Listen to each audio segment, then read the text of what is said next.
is June 27th, 2025, honey. Okay. It's 10:02 a.m. where I am. Y'all, I don't even remember when I got off the live on our last writing session, but it was just some hours ago. Okay. I went and after that last live, I went, took a nap, and now I'm up again, ready to get back started. I'm making great progress on the book, on editing, and just enhancing the book a bit more. I told y'all last time, I was like, I'm done, but I'm not done. You know what I mean? A writer knows. Like other writers know what I mean. I'm done, but I wasn't done. So now I'm getting to the done part. Okay. So we're steady making progress as usual.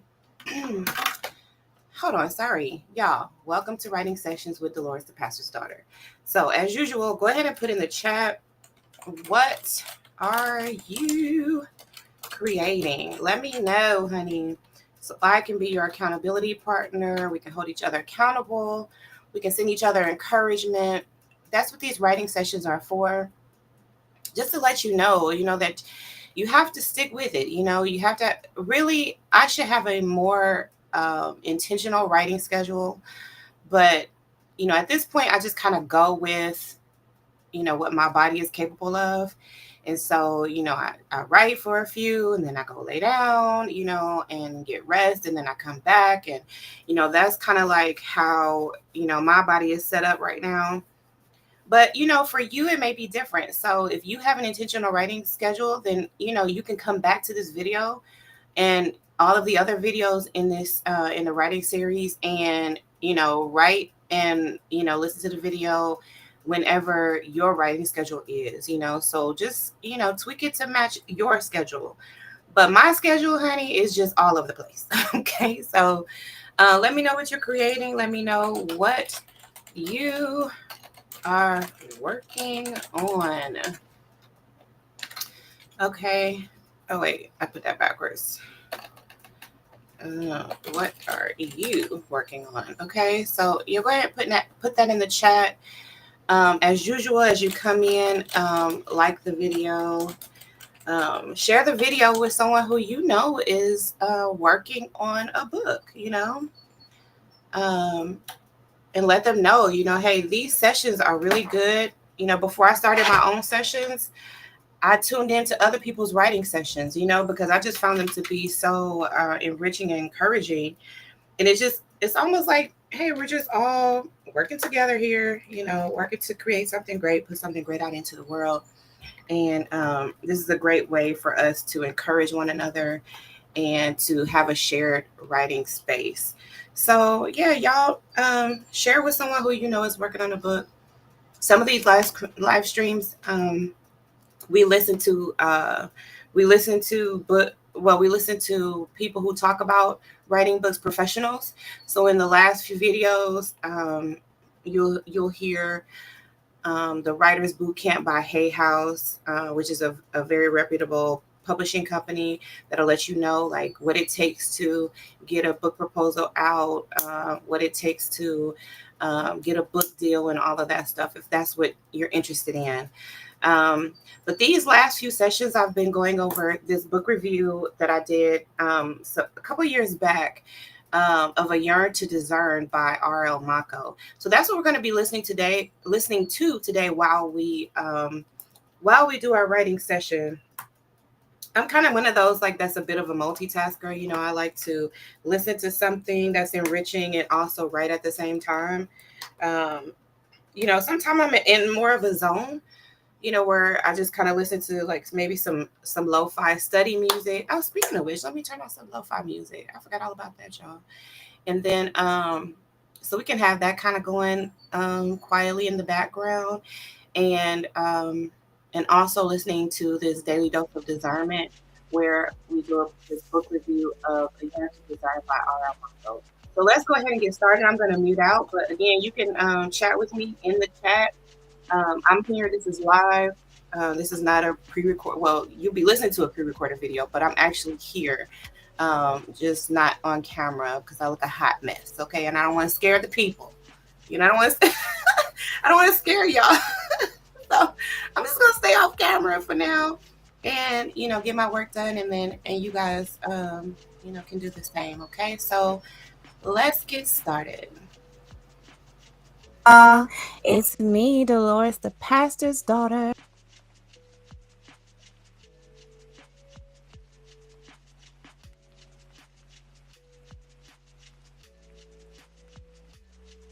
Okay, hold on. I don't know what that's about. Oh, yeah. Hold on, y'all.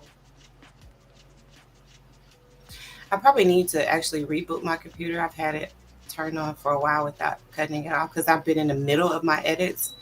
So I hadn't been wanting to like reboot. So that might be that might be a problem. Let's see, y'all. Let's see if this thing play, if it acts right. Let's go back a little bit. The golden rule and its connection to discernment. So let's do this. I am going to share my screen. This is one thing that I haven't done yet during this series, is actually show you the book. So the book is right there. Well, I showed you the book, but just not, a really good view of it. Okay. So the book is right there in the middle of the screen. And let's do this, right? Let me share the book with you. And that way you all can look on with me as we read the book. Now I'm going to show you all the my Kindle version of it, okay? So my Kindle version has some of my highlights in there that I've made through Kindle. So this is why I really recommend that, people get Kindle, because you can go in and make your highlights. You can also do a notes section. Let me show you this here. So this is the notes section. These are all the highlights that I've made. And then here I can make additional notes. Okay, why did I highlight this section maybe? Or I can add additional thoughts here. So that's why Kindle is really, really good about that. Keeps you from using paper. But again, if you are someone who likes to write it all down, I'm definitely that type of person, but I go through and I highlight and then I go through and write it down. Okay. So I do both because that's how I learn best, You guys, I used to actually teach academic success skills in college. And so some of the advice that I give you all on learning and retaining information, I used to actually teach to college students. So, you could take what I say and actually apply it to your life. It's really good information. Okay. So let me go back to where we started. We are on chapter 2 still, right? And these are some of the areas that we read yesterday, right? Living by the golden rule. We talked about discernment and spirituality and its connection, right? And R.L. Mako, the author of this book, highlighted the fact that a lot of people will be turned off by discernment because they think of it in terms of religion, right? They think of it in terms of like this grand spiritual concept, right? Now, she acknowledges that if she didn't mention God, if she didn't mention spirituality in the book, then she probably would have sold more books, right? Which is really a sad reality, if we're being honest, right? But it's doing the actual concept, right, a disservice, because discernment is a God-given gift that even babies have. You are born with this ability to discern, right? And throughout your life, more than likely that ability has been adjusted a bit, right? Let's just say it that way. And it could be adjusted based on your own personality that has come forward, or your characteristics, maybe the way you were raised and the people that you were around, and your ability to discern was affected, right? So that could be a good thing or a bad thing, right? But she highlights that, over time, that ability is adjusted a bit. But if you think about it in terms of, okay, this is something that I was born with. It's not some gift that only a few people have gotten, but I don't have it. You have it. Like, you totally have this gift, just like I have the gift, just like the next person has the gift, right? But it's a matter of activating it, right? And really understanding what it is and really building a foundation and really just working on it, right? And so this is what we have here, right? Let's take a look at this verse highlight here. Discernment is a gift from God. It is a gift given to all of us, not a chosen few. Unfortunately, many of us fail to take advantage of this gift, and therein lies the problem. And in a previous chapter, we talked about this ability to discern is really based on a person's individual ability. Now, we know that there are some things that may come into play, right? Like, let's say, mental disabilities or things like that that may affect one's ability to discern. But absent of any of those issues, there is really no other barrier besides external barriers and internal barriers, which you have control over. Once you learn what discernment is and how it can benefit your life, then you work on all of those external factors that may impact it in a negative way, and the internal factors that you have that impact your ability to discern in a negative way. And you work on that, right? And so she has reflective questions in here that in the book that are designed to just really get you to really think about, okay, what things in my life, what people in my life have really affected my ability to discern, be it a negative or a positive way, right?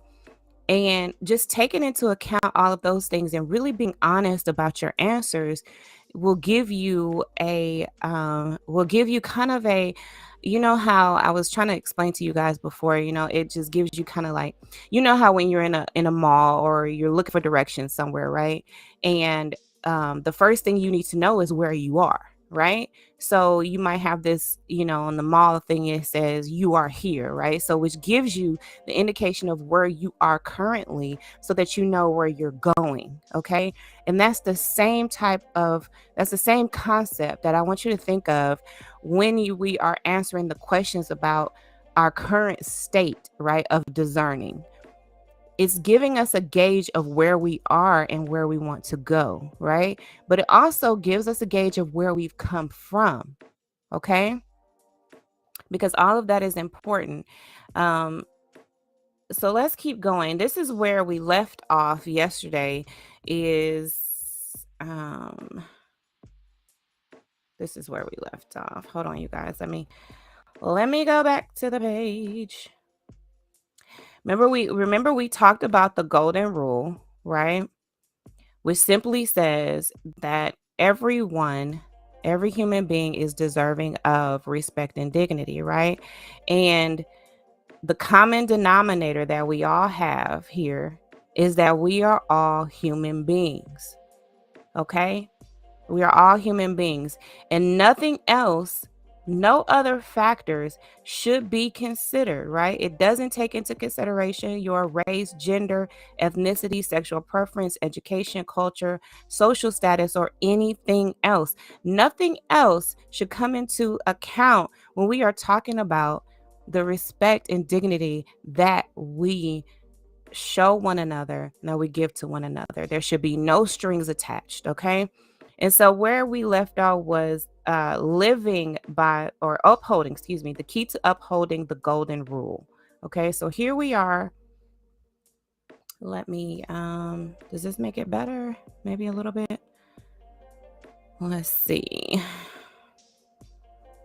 How are you all doing today? Let me ask that. How are you doing today? I'm wonderful. It is a great Wednesday. I was a little bit sleepy today, so I slept in a little bit longer than I really wanted to. But I was a bit tired this morning for some reason, so I'm a little bit later coming live today, but I'm here. Okay, so let's go ahead and get into this topic, okay? The key to upholding the golden rule. And here we are.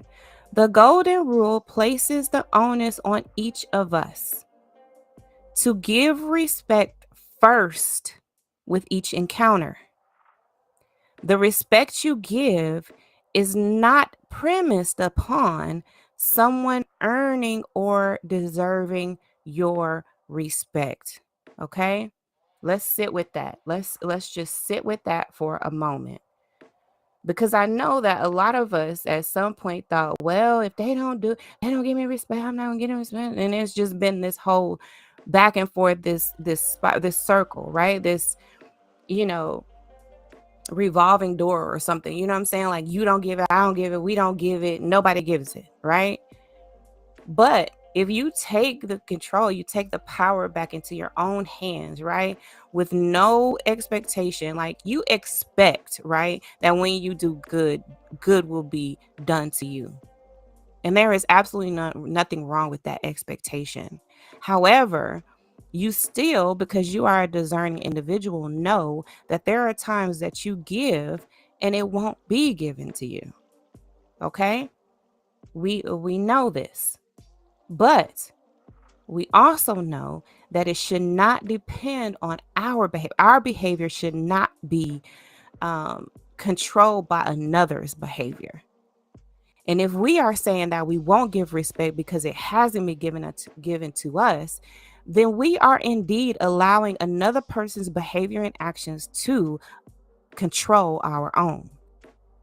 But if this is the standard, the moral principle that you live by, then that should not be affected by another person's behavior, nor should another person be able to control the fact that that is your standard. Okay? So at the bottom of the screen, you see that there's just a quick copyright disclaimer, because I am showing another author's book here, okay? A book that I purchased, but you all didn't purchase it, okay? So I just want to make sure that I am giving proper respect and due to this author, okay? R.L. Mako. So let's keep going. Here is why you should follow the golden rule, okay? Here's why. The most important aspect of the golden rule, and the one aspect of the rule that most people do not comprehend, is the fact that your implementation of this rule requires that you give respect to everyone, because you want everyone to treat you with respect, right? That's really just the simplest concept of this, right? And that's the one thing that a lot of people don't realize. It's like, look, I simply give it because I want to receive it, okay? In other words, the rule places the onus on you to be proactive and approach each person you encounter with respect. Why? Because that is how you would want others to approach you. Does that make sense? Okay? The giving of respect is not dependent upon the other person showing respect towards you first. Rather, the respect you give is solely dependent upon your expectation of being treated with respect. Your, okay, she put it in all caps, your expectation, not anyone else's expectation or perception of you. It doesn't even matter. It doesn't even matter what the other person is doing, saying, feeling, how they perceive me, what they feel about me, how they view me. It doesn't matter, because my standard is my standard, right? My foundation, my moral compass is my moral compass, and you don't control that. It is simply because you are a human being, and I expect to be treated with respect. And even if I don't get what I expected, what I have given, that still does not control me. Now, that does mean that I'm going to get out of your presence, okay? Okay, listen, I am going to get out of your presence, because I will not be around people who do not respect me. But again, that has absolutely nothing to do with my own personal standard, which means that each of us has the ability to create our own personal standard, right? Our own foundation, our own moral compass of how we will behave and how we will treat other people. And guess what? No factors other than the fact that this is a human being should even matter. Make sense? Let's continue. The rule, however, does not guarantee that your expectation will be fulfilled with each person you encounter. Okay? Like, you know this. You're a discerning individual. You know this. You know that there are people who will not respect you regardless. So what do? Disrespect them? No. You simply remove yourself from any situation or any individuals that do not treat you with respect and dignity. That's what you do. Keep in mind, the rule does not state respect people who respect you or respect people who earn your respect.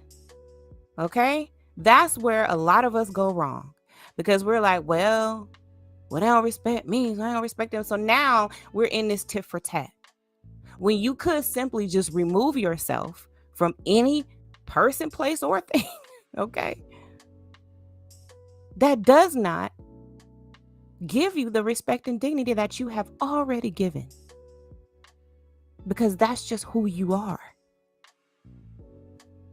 Nonetheless, the rule does require that your respect be given to people because you have an expectation that people will respect you. When I go into a room, when I approach anyone, I totally expect that they will respect me. Why do I have that expectation? Why? Because I respect them. Why wouldn't I expect to get what I receive? Okay? It is an expectation that you must maintain, despite the fact that some people will never approach you with respect. Okay? I know this. You know this. We know this. We know that we will encounter people that do not respect us no matter what. No matter what we do, because when they see us, they go by all of these other factors. They have a superiority complex. They have a race complex, right? They have a gender complex. They have all of these factors that they put into place, except for the fact that I am a human being. And I know that. But does that have to control me? Does that have to control you? Think about that. As unnatural as that may sound, it is difficult. As unnatural as that may sound, and as difficult as it may be to implement, this is necessary, because by acting in this manner, the rule allows you to be in control. See, look, this is what I just got to telling y'all. The rule allows you to be in control of your emotions and in control of each situation you encounter. Because guess what? Guess what nobody can ever say about me is that I ever disrespected them and I treated them as without dignity. No one can ever say that. So the control still remains with me. I won't reciprocate the lack of respect or dignity that you give to me. No, you simply will not enjoy my presence. You simply will not have access to me. Okay? Furthermore, Your offerings of respect will not be dependent upon another person's mood. Okay. How many times? How many times we've encountered that person in a mood, you know, bias, prejudice, or negativity that may that they may bring to you. It doesn't even matter. They could be having a bad day. But I will not match their disrespect with more disrespect. Okay? Instead, you will give respect proactively. Because as an enlightened person, okay, you will continue to expect to receive respect. And even if you do not receive it from someone, you will not respond in kind because you will not succumb to someone else's behavior and disposition in life. You will not be controlled by another person's look. You won't be controlled by another person's mood, by their bias, by their prejudice, by their negativity. They're in a mood today, so now I'm in a mood today. They're negative today, so now I'm negative. They're biased, so now I'm biased and I'm prejudiced because they're prejudiced. No, because their behavior does not control mine. Guess what? Because I'm an enlightened person. And because I'm an enlightened person, because you are an enlightened person, you will continue to expect to receive respect. And even if you do not receive it from someone, you will not respond in kind because you will not succumb, okay, to someone else's behavior and disposition in life. You do not dictate my standard. You do not dictate my moral compass. You do not dictate my behavior, right? Now, if you choose to not give me the respect that I give you, the dignity that I give you, I will not respond in kind. You will simply not enjoy my presence. You won't get my business, right? You will not be in relationship with me. I will not work for you. Does that make sense? I will not attend your church. I will not attend your conference. I will not participate in anything that you have going on because guess what? You don't respect me. You don't give me dignity, right? You don't give that. But I give that. And because I give that and that's my standard, then you simply are not deserving of my presence, but you are still deserving of respect. You are still deserving of dignity. But I will simply remove myself from any situation or any place, any person that does not respect and dignify me. Does that make sense? Remember, you are a discerner. Okay? You're a discerner. So you already know. Nothing is catching you by surprise here, right? Like you've lived life long enough to know that you are going to encounter people that no matter what you do, say, or look like, or whatever, that they still will not treat you with respect. You know that there will be times where people are in a mood, something's happened. Now, we've come into contact with this type of stuff with COVID, right? Wasn't there a lot of disrespect, right, going on because people looked at a certain demographic of the population as infected, right? Think about how that happened during the pandemic. Think about that. Think about how that happened when with politics. Okay? Think about that. Think about how people had their bias, their moods, their prejudice, their negativity, all of that stuff during that time where people were at conflict because they did not believe the same, or they didn't vote the same, or they didn't take the jab, or they did take the jab, or, and all of those things came into play. But how does that validate your lack of respect and dignity for me because I had a different choice? I'm a human being. You're a human being. And you are simply deserving of respect and dignity because of that. And that's it. Now, if I don't agree with your ways, right, then I'll just simply remove myself from you. You will not be in relationship with me. You will not have my business. You will not have my support, but you will have my respect and dignity because you are a human being. That's what it means to live by the golden rule and how it applies to discernment. But it also acknowledges the fact that sometimes there are people out there that no matter what you do or say, even when you are the most respectful person, they will not give you the respect. So what do? Do you disrespect them? Does that mean that now we're in a tit for tat?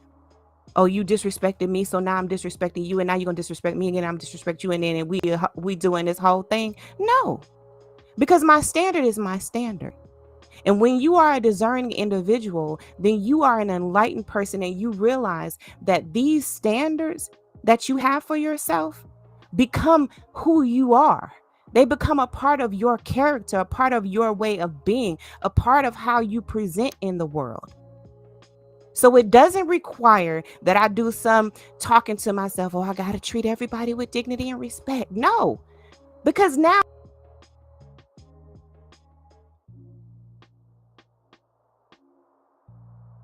this for looks like I might be having some connection issues, you guys. Let me know if you can still hear me. Therefore, you will continue to conduct yourself in a respectful manner until you are able to remove and disengage. I just told y'all that. Remove yourself, disengage from the person acting disrespectfully towards you. Why should a person enjoy your presence?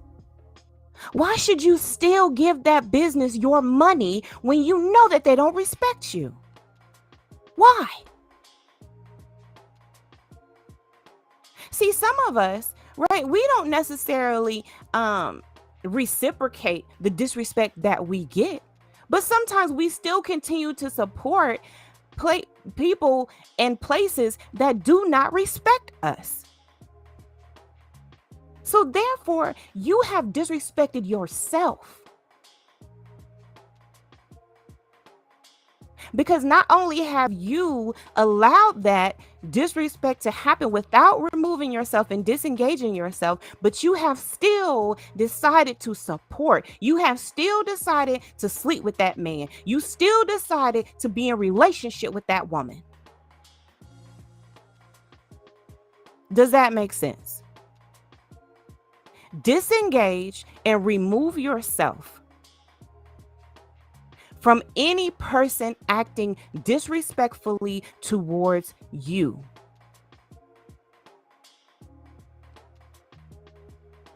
Because I have a standard. I am a discerner.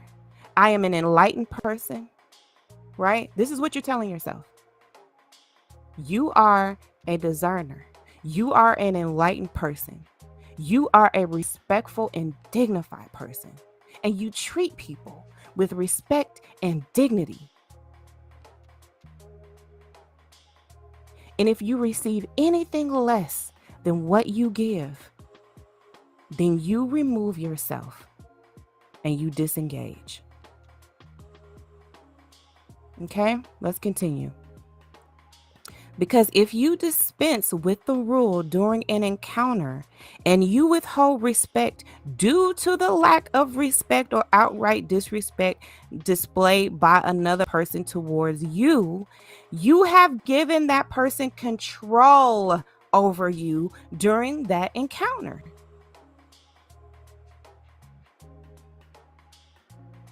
You've given a person control. You have simply given up your control. And now your response will include an emotional element that may change the course of the encounter and possibly your life. How many times have we seen this happen in relationships? How many times? You do a tit for tat and you end up dead. Think about it. Look, she's even saying, think about it. Okay. Think about it. Because you disrespected me, I'm going to disrespect you. But you're going to take my disrespect and you're going to try to end my life over it. Can you afford that? Can you afford to be in a situation where you give up control and now you are behaving in an emotional way? You have totally allowed this situation, this encounter, and this person to have you behaving out of your own character, because guess what? Now you have, this is what you believe. This is your character. This is who you are. This is you becoming. Okay. You are becoming a discerner, and a discerner is someone who believes in this golden rule. So this is who you are now. This is part of your belief system. This is part of how you behave. But I have now allowed, or you have allowed, someone to completely take you out of your character and your belief system because they disrespected you. And instead of removing yourself, right, and disengaging, you decided to respond in kind. And now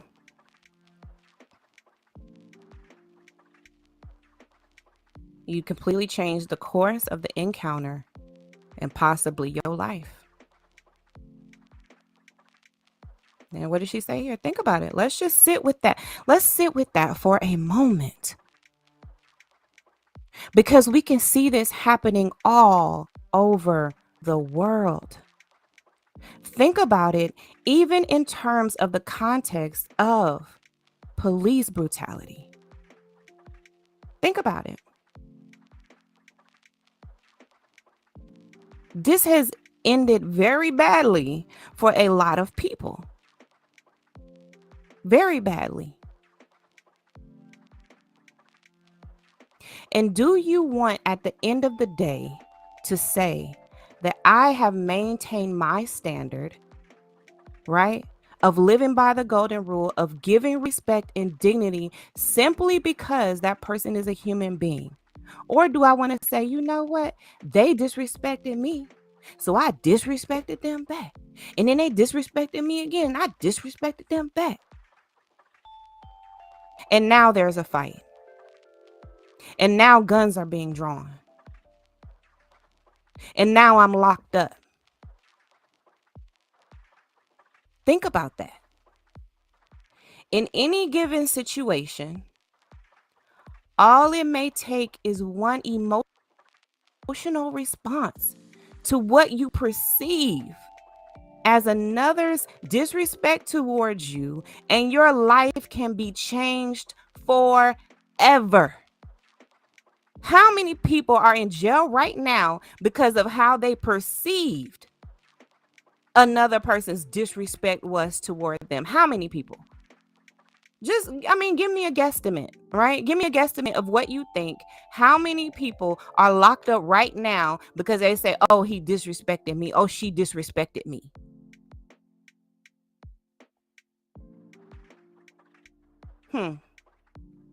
If you dispense with the rule and place your emotions in charge A life-altering change is a distinct possibility you may face.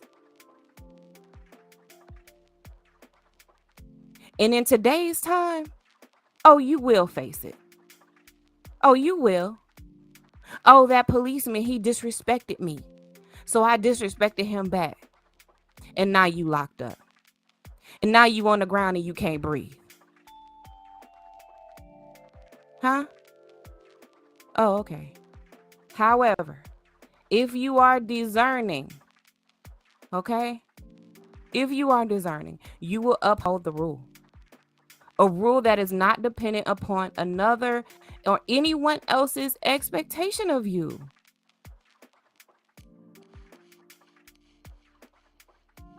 And on anyone except you.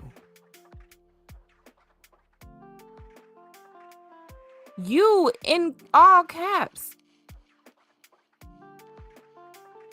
If you uphold the rule, a rule that is not dependent on anyone except you. You have control of your life. You have control of your emotions. You have control of your decisions. And because you are a discerning, enlightened person, you already know that even when you have this standard and you have this foundation, you have this moral compass about yourself, there are people who don't. And you cannot simply do a tit for tat with these people. You simply need to remove yourself and disengage.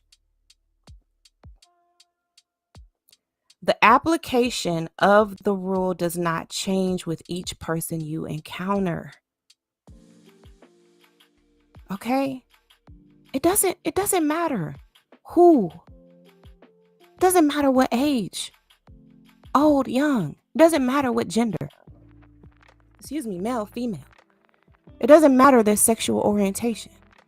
Yeah, they may be an LGBTQIA and they're totally delusional. It doesn't matter. How are they any less deserving of respect and dignity when they are a human being just like you? On the contrary, the application is uniformly applied to everyone. Everyone. And I personally just don't even have the time to be like, okay, well, what this person look like, so let me see him. Am I going to get him respect or what? No. I ain't got that kind of time. I can't be adjusting my morals and my standards depending on who I come in contact with. Like, I'm just am who I am. It just is what it is. You're going to get respect. You're going to get dignity because you're a human being. Now, if you decide that you're not going to reciprocate, then you won't have me in your presence ever again. Ever again. Because you only get one chance to disrespect me. Okay? And yes, that is a standard that you can also have for yourself. You don't have to repeatedly allow a person to disrespect you. And I say allow, but what I really mean is you don't have to allow yourself to be disrespected, right? Because you can't control the other person's behavior. You can only control your own. So you do not have to allow yourself to be disrespected. Okay? Now, the rule requires you to expect to receive respect in return because you've already given it. You're giving it because that's who you are. In order to do that, you must be hopeful that your encounters with people will be respectful. Anytime that I approach a person, anytime that you approach a person, right? Anytime that you encounter a person, you simply are expecting to receive what you give, right? Like I go to a restaurant. I'm not snapping my fingers and acting all entitled and yelling at the hostess and the waiters and the waitresses. So I don't expect them to throw my plate on the table. right? It's just like I just expect for them to place my food down and I expect them to serve me, right? And they expect to be compensated with a tip that matches, right? But now if I come in there and I'm respectful and I'm nice and I'm simply placing my order just like, I'm respecting and, have dignity for the hostess and the waitress and whatever. And they come in there and throw my plate on the table. Now, what am I going to do? Am I going to throw the plate back? I mean, you know what I'm saying? Like, come on now. But this happens all the time. It happens all the time. So what you gonna do? You gonna throw the you gonna throw the plate back? What, you gonna bust them upside the head with the plate? No. Like I will simply get up and leave. This establishment will not get my business, and I might leave a review letting other people know that this is an establishment that does not have respect or dignity for all of their patrons. Now, I don't know why this person was in a mood. I don't know why they treated me like this. Maybe it's because I'm female. Maybe it's because I'm black. Maybe it's because they were having a bad day. Maybe because they think don't know black people tip them. But what does that have to do with me, though? Right? What does that have to do with my standard? I don't care about your bias. I don't care about your negativity. I don't care that you was having a bad day. And I might even say something like, are you all right? Because I care like that.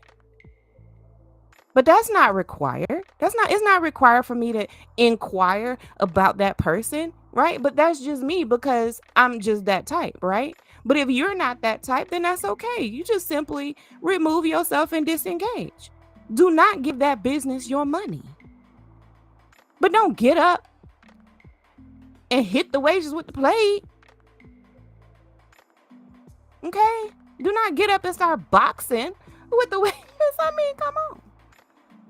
But people do it all the time because we simply do not go by this rule. This is not, and as simple as this rule is, why is it one of the hardest things for a lot of us to do? Wow. Keeping hope in the forefront of this rule is crucial. I'm respecting you and I'm dignifying you, and I hope that you treat me the same way. That's what that means. That's what keeping hope in the forefront means. I hope I have a good encounter with these people, But I know it won't be because of me, it won't be because I didn't show dignity and respect towards them. But I hope that they respond in kind, I hope that they show me the same respect and dignity. Make sense? We will discuss the advantages and significance of keeping hope at the forefront of your actions, side by side with discernment, and how doing so will elevate your way of life immensely. Because what is it all about at the end of the day? I mean, don't you want your time here on earth? We are all spiritual beings living a human experience, right? Then don't you want your time here to be the best it can be? Don't you want to thrive? Not just survive, but thrive even in a world that is so violent and so negative and so nasty. Because right? That your demonstration of the golden rule will definitely affect someone else. Even if in this waitress scenario, right? Even if I didn't affect her day, which I'm sure I will, right? If I simply just say, you know what, I've come in here and I've treated you with respect and dignity. I have not done anything to disrespect you. but you threw my plate on the table. You've been nasty to me, and I will not support this business. In fact, I don't know what's going on with you, but I feel as if, it may be in order for me to put in a complaint. How will that change that waitress's actions in the future? Maybe it will, maybe it won't. It's not up to me. But I control me. I control my emotions. I control my actions. And because my standard is to treat everyone that I come in contact with, that I encounter with dignity and respect, then it simply does not matter how she reacts. But I am hopeful, right? Keeping hope. I am hopeful that because even in the face of her nastiness and me calling her out for her nastiness, that I still showed dignity and respect towards that individual, that will somehow impact that person to take on the same belief system that everybody is deserving of dignity and respect regardless, simply because they are human beings. Okay? Does that make sense? Those people who do believe and follow the golden rule on a daily basis and learn how to avoid numerous negative encounters and conflicts are, what are they? Better able to handle the negative elements in life that seek to stop personal growth. Think about that. Think about how much stronger, how much you have grown when you can approach a situation, when you can approach someone who has disrespected you and still maintain respect and dignity for that person. That is growth. Okay? Okay, listen. That is growth. And for some of us, that's significant growth. See, that is why it is really good to answer these reflective questions, right? And we're going to get to we're going to get to the reflective questions right here. It's good to answer these reflective questions because when you think about applying the golden rule to your life, right? And you think about how you used to be, how like if that waitress had slammed your plate down on the table, you was gonna throw some hands back in the day. Okay. That lets you know that you are developing, right? And that you are becoming a discerning individual.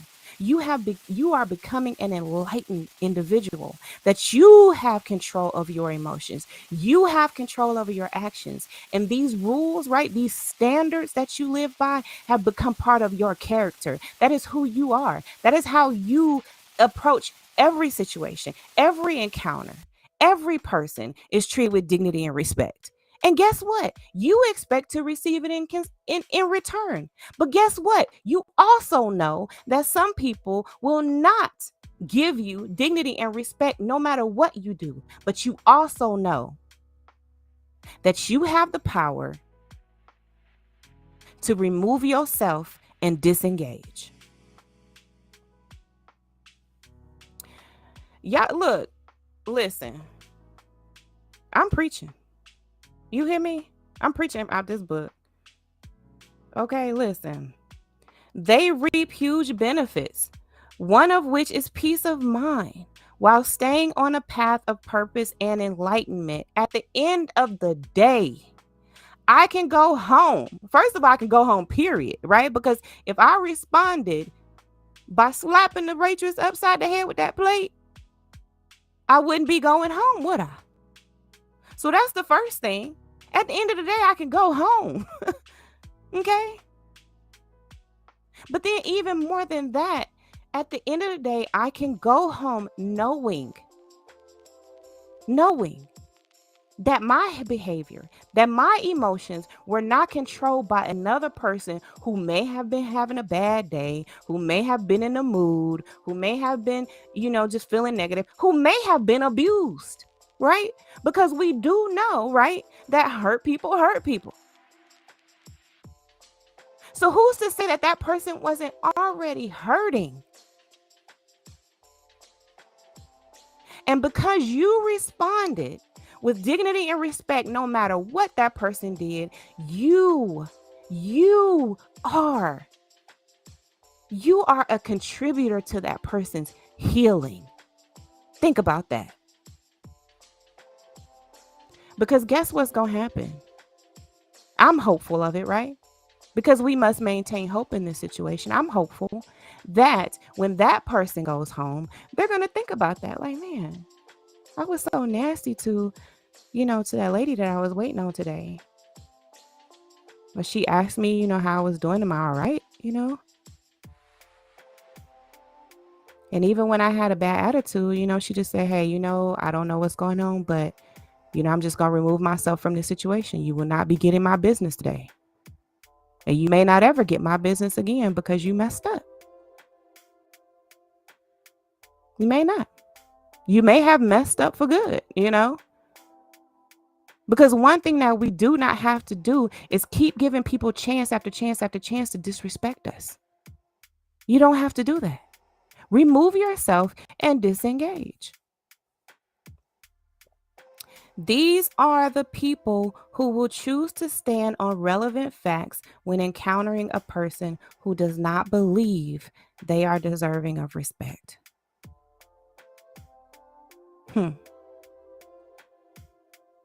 Wow. These people use knowledge productively by not responding in kind. In fact, they will discern that sometimes a response to a disrespectful person is not even required. Okay, think about that. Okay, think about that. There is no need for me to even respond. I can simply get up and take my business elsewhere. I can simply walk away from this relationship. I don't owe you closure. I can simply quit this job. I don't need to tell you all the things that you have done to disrespect me in this job. I can simply quit. Think about how much power and control that is, y'all. And don't you want at the end of the day to be able to control yourself? It's not about controlling other people. If you just control yourself, just by controlling yourself, it impacts other people. That's what a discerning individual knows. Because when I am out of control, I'm locked up. My husband has to deal with it. He has to come bail me out. My kids are embarrassed. They're like, what's going on with my mom? Now I got bail to pay. So it's taking money out of my household. I'm unhinged. I might be missing time from work. All of these things is a reciprocal effect, right? When you are disrespecting someone or when someone disrespects you and you decide to respond in kind. But guess what? Guess what also is really good news? It's a reciprocal effect when you respect. And when you show someone dignity, that's a reciprocal effect too. Or a ripple effect, rather.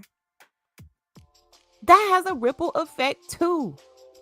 So you choose what ripple you want to give. Do you want to give the ripple of negativity and disrespect? Do you want to do a tit for tat with somebody because you feel like they disrespected you? Or do you want to be like, you know what? I'm just going to simply remove myself and disengage from this foolery, okay? Because I will not be in a place.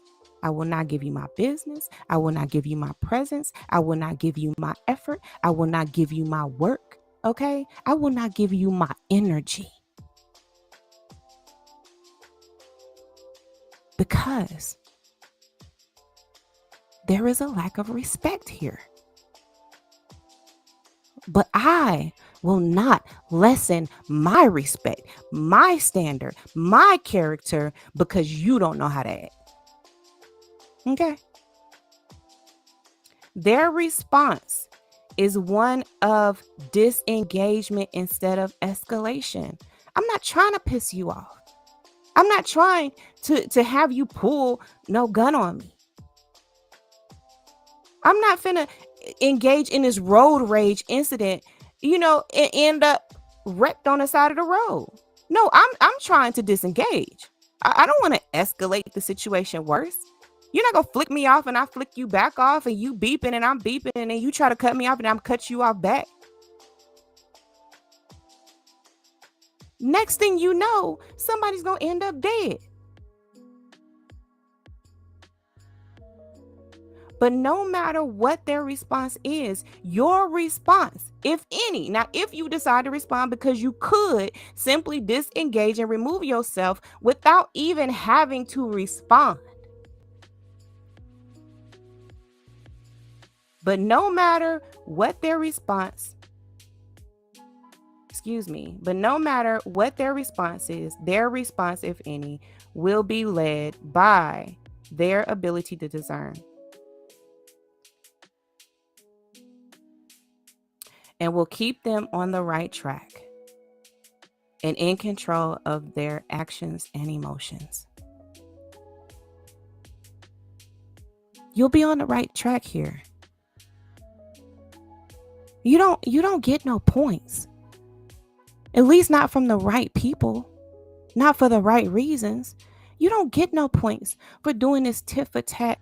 I'm disrespecting you because you disrespected me and we just going back and forth. You're not getting no points for that. Not in this world. Not in this day and age. You could get a bullet for that. You can get locked up for that. You can ruin your relationships for that. Is it worth it? Or will you take the discernment route? The golden rule route? Right? And just say, you know what? No matter what happens in this situation, no matter what happens in this encounter, I am going to treat the person that is in my presence with dignity and respect. I am hopeful that they will treat me with dignity and respect. In the event that they do not, I will remove myself and disengage. And even if I decide to confront the situation, address the situation or address the person, I will do it in a respectful way. Because I'm not trying to escalate the situation. Okay? Now, let's get into the reflective questions.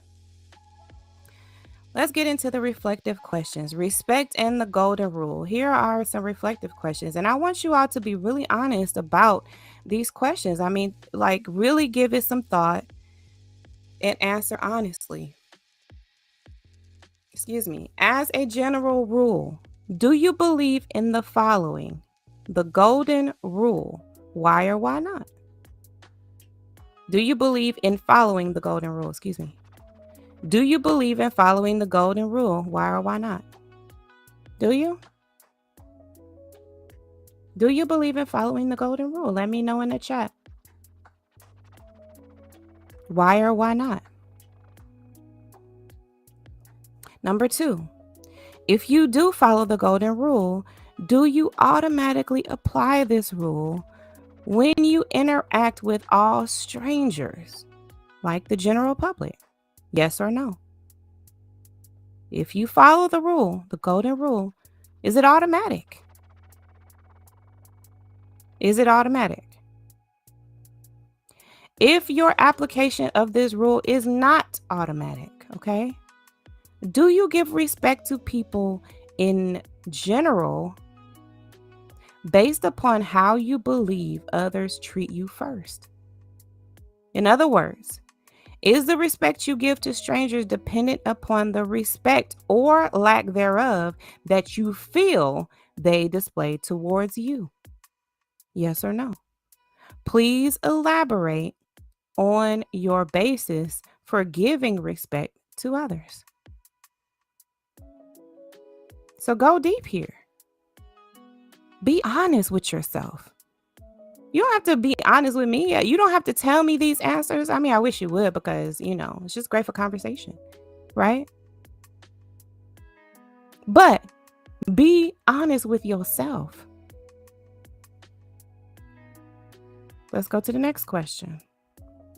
Is there another principle you follow that influences how you treat others you meet or interact with? It's excluding friends, family, and coworkers, and others you interact with frequently. Okay? So is there a principle that you follow that influence how you treat others you interact with that you don't interact with frequently? Yes or no? If yes, what is the rule or principle you apply when interacting with people in general? What is it? Right? If you don't stand for something, you'll fall for anything. So what principle are you standing on? What rules are you standing on? What gives you your foundation and your moral compass? Can you recall the reason why you adopted this rule or principle? So what happened in life that determined this here, right? What happened to make you adopt the rule that you adopted if it wasn't the golden rule? Okay. Number 6, do you remember when you were first introduced to this rule or principle that you follow consistently? Were you taught this rule or principle as a child and continue to follow it because you were raised to follow it? Now, that's going to get you to thinking about a whole lot of things, right? Get you to think about a whole lot of things. Some of us simply were not taught right when we were children. Some of us were. Think about that. Do you still hold true to this principle or this rule simply because that was how you were raised? Or has it become something that you have adopted as your own belief system and that you follow because you believe it, not because it just became muscle memory? Number 7, if you were not taught this rule or principle as a child, did you consciously follow this rule or principle through your own revelation or by way of education as an adult? Yes or no? Elaborate on why you decided to follow this rule or principle as a guiding principle in your life.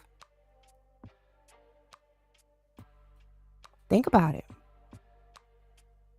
Did you consciously follow this rule through your own revelation or by way of education as an adult? Okay. Now, the final parts of this chapter reads this way. Once again, think and reflect upon your life and any experiences that come to mind before answering the reflective questions. So now, let's dig a little deeper into the issue of respect. Okay? Have you ever given thought to the fact that what you may have perceived as disrespect may not necessarily be considered disrespect from the other person's perspective? Wow. Now that's some food for thought now. And I'm loving the words that she used, right? Using this word perceived. Using the word perceived lets you know. Hold on, let's look it up in a dictionary, right? Because this is also the good thing about this Kindle is that you can look stuff up in a dictionary. But she used this word perceived, I believe, for the reason of letting you know that sometimes what we perceive is not reality. And this is not no gaslighting type of situation. This is critical thinking. This is self-awareness of being able to analyze the situation and determine if in fact we were disrespected, or is it something that we may have feeling like we were disrespected. Okay? Become aware or conscious of something to come to realize or understand. Number 2 definition, become aware of something by the use of one of the senses, especially that of sight. Number 3 is to interpret or look on something, or let me see. Oh, goodness. It just took me all the way out the book, didn't it?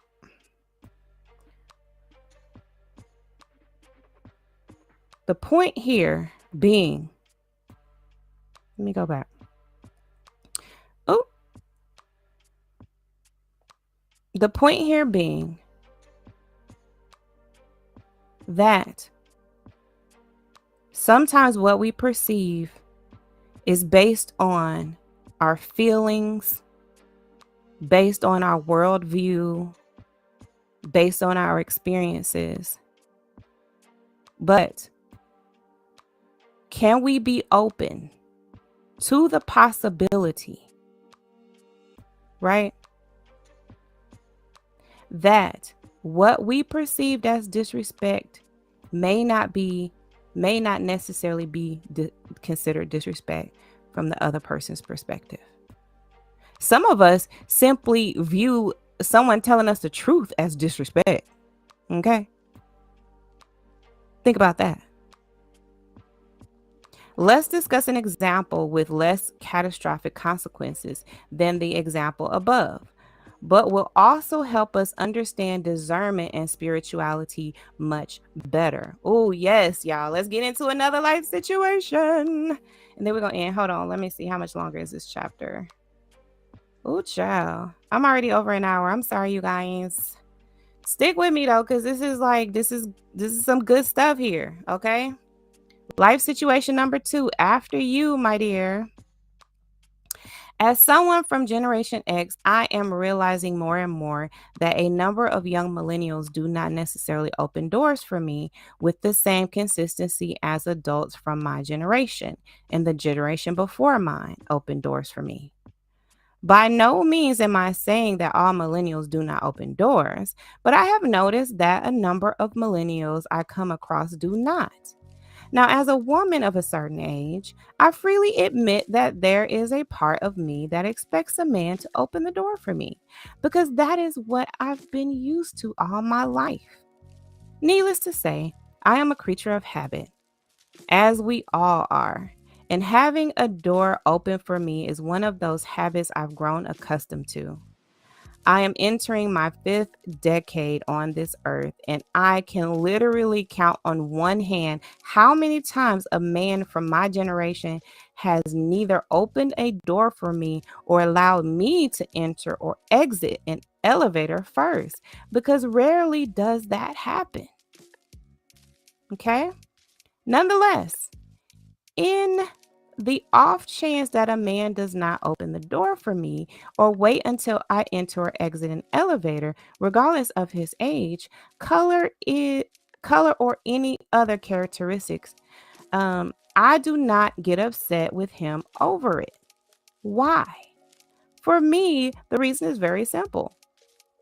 I start with a cold, hard fact that no one is obligated to open the door for me.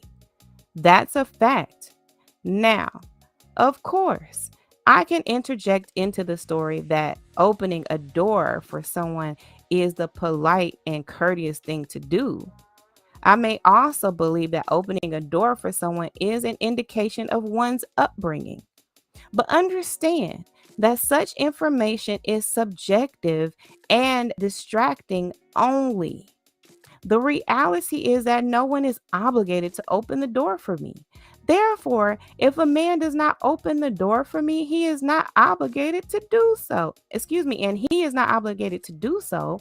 Why would his failure to open the door immediately translates into him being disrespectful towards me, or worse, mean that he cannot stand women or that he somehow has an issue with me personally?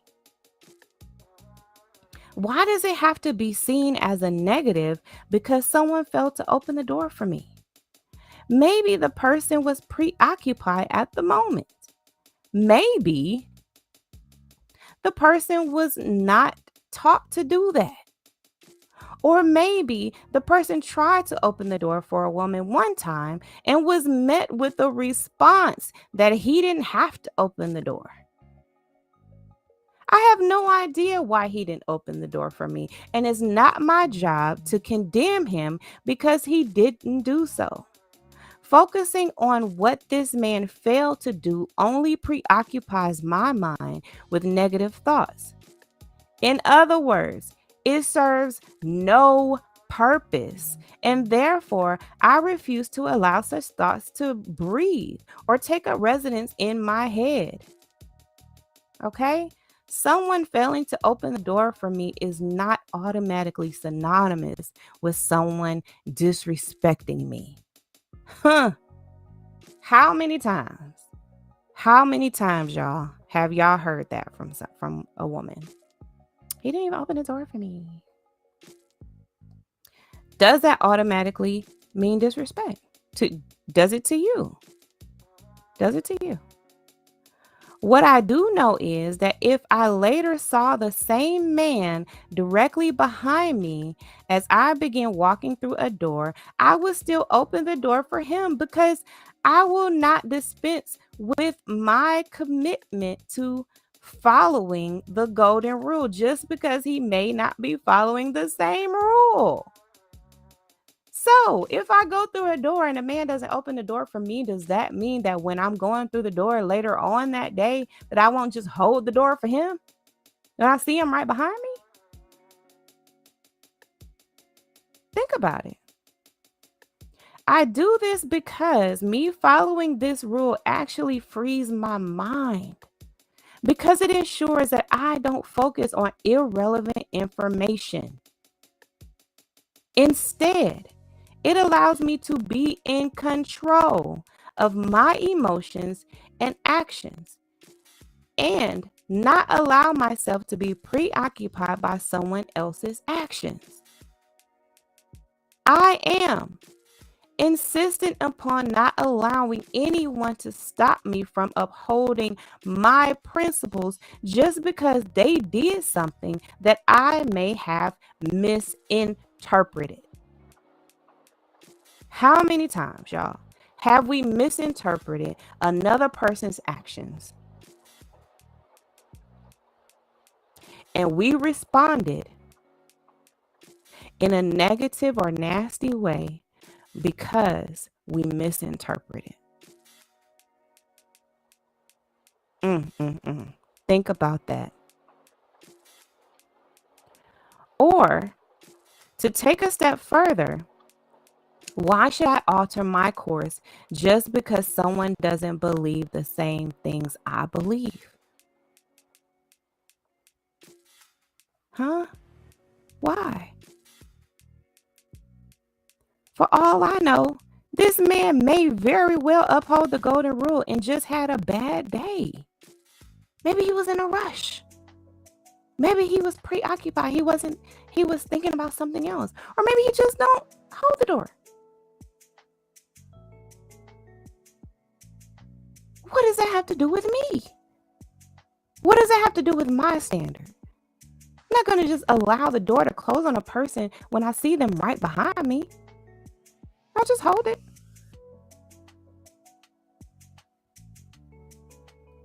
And then it could very well change the trajectory of another person's day. If he was having a bad day and was nasty to me in the beginning, let's say he was nasty. I ain't holding the door for her. But then later that day, I held the door. Then how does that change the trajectory of his day? What if he was having a bad day? I held the door, and that is what changed the trajectory. That softened a person's heart Because they're like, wow, I was nasty at the beginning of the day. But this person still chose to uphold their rule, their standard, their principles, their character, their morals, regardless of my behavior. Now, how many times has that happened? Have we been nasty to someone and they were still kind to us? And then we had that revelation that, man, that person's still kind to me. And I was so nasty. And that changes your heart. Here's the thing. We all make choices in life. We can choose to allow the other person's actions to create negative thoughts in our head that distract us from being who we are, and therefore change our focus from some insignificant matters that change our focus to some insignificant matters that do not serve any positive function in our existence except to judge, condemn, and form prejudice against one another. Or we can stay the course and not be shaken by circumstances we happen to encounter. Let's go back to the example that I was using of the waitress. This waitress thinks all Black people are bad. That's why she was nasty to me because I'm Black. Just like the other Black people who wouldn't tip her properly. Didn't leave a tip at all. Right? But do I have to? So do you have to change your focus, right, to some insignificant matters that do not serve any positive function?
day-to-day interaction, discernment at work, discernment on vacation, right? Discernment in the gas station, discernment in the grocery store, discernment in familiar relationships, in all other situations, right? Where the opportunity to discern arises. And in today's world, the opportunity to discern arises every day. Every day. Every day, all day. She says here, it's a grave mistake that you must correct now so that you will be in a position to handle other more crucial lessons in discernment. Because guess what, y'all? We are spiritual beings. There are spiritual things that are taking place that you do not have the discernment to handle. One such thing, right? One such thing. Hold on, y'all. That I have been trying to really talk to y'all about, right? Because I put out this book, right? I put out this book. And I've been trying to alert you all of the religious narcissist. But because a lot of us do not have discernment, even on a basic, everyday level, we are not able to discern when we are being spiritually abused.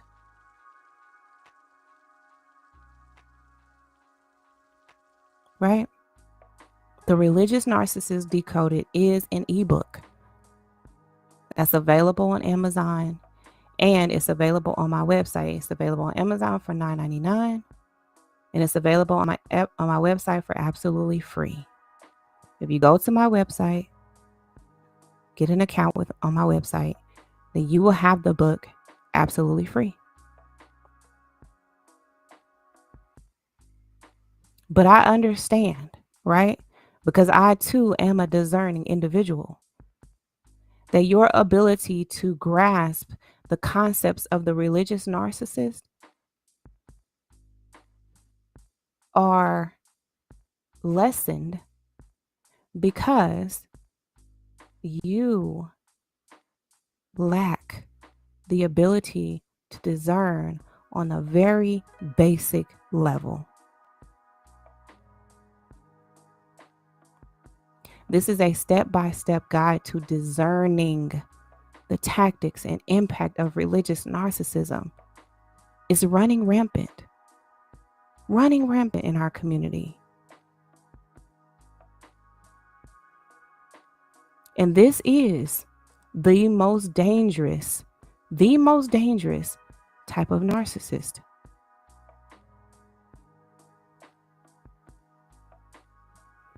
So,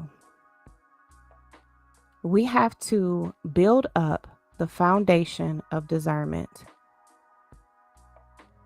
right? Just knowing what it is. Knowing that we all have it.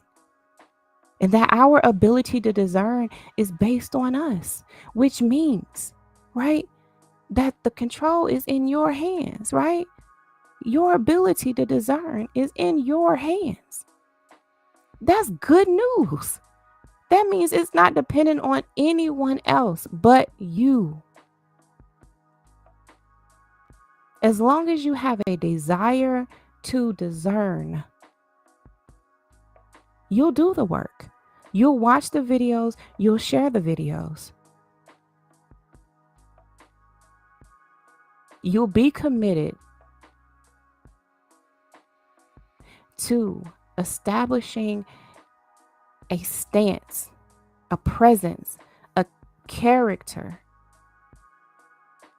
that is rooted and grounded in discernment, that is rooted and grounded in the golden rule of treating everyone with dignity and respect, simply because they are human beings. No other qualifications even matter. Okay, y'all? Listen, You know I love you guys. Okay? That's why I do this. Please share the video, okay? Because this is a type of lesson that needs to reach the masses. We've shared so much stuff. We've shared fight videos. We've shared domestic violence videos, people shooting each other videos, car chases, all kind of stuff. But who's talking about discernment, really? Really? And it is a life skill, a life-saving skill that you can't afford to live without. And guess what? If you don't share it, then that means that you will encounter other people who don't have discernment when they interact with you. Is that a risk that you're willing to take anymore in this life? Is it? Are you willing to accept the fact that you have access to information that will help people to make better decisions when they interact even with you, and you won't share it, and you won't like it, and you won't make sure that it gets in the algorithm and that it's reaching the masses? That's a question you have to ask yourself. I can't control you. I can only control me. And because I control me, I'm putting the information out. I'm breaking it down. I'm using the gifting that God gave me, the gift of discernment.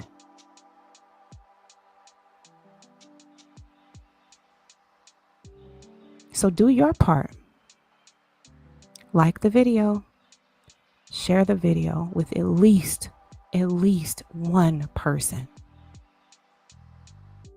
And it will change. It will change your world. And eventually, the world. Okay? You are important to me. I need you to survive. I love you guys. Bye-bye for now.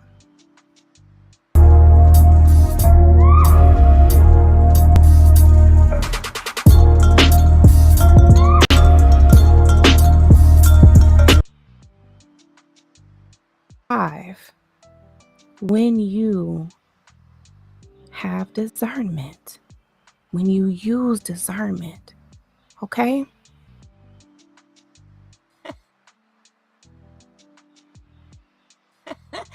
Hey, good morning, good afternoon, good evening, good night, whatever time you have.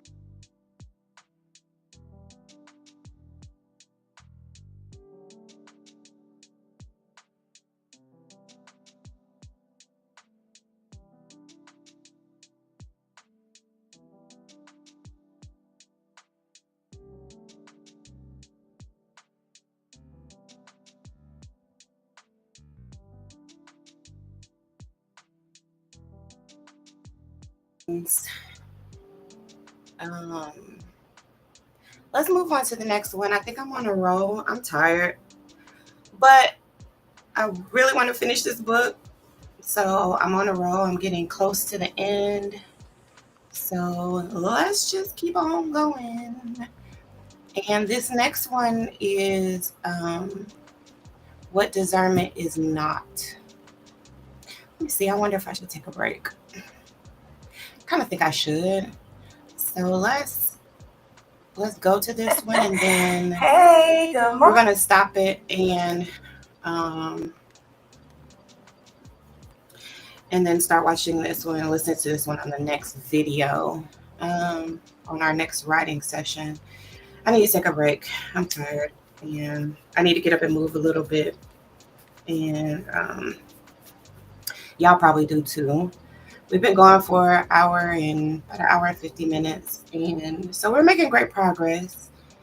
I am on episode 13 of my book, and I don't know, I probably got maybe about 4 more episodes, maybe 5 more episodes to go, something like that. So I'm making great progress, but again, we gotta listen to our bodies, and when our bodies say, "Hey, take a break," then we need to take a break. So that's what I'm gonna do. And I would just be back on the next one, probably just in a couple hours, maybe about 2. Yeah, I'll probably take a break to about 2, and then we'll get back started. So I will see y'all in the next video, okay? I love you guys, and remember, you are important to me. I need you to survive. Bye-bye for now.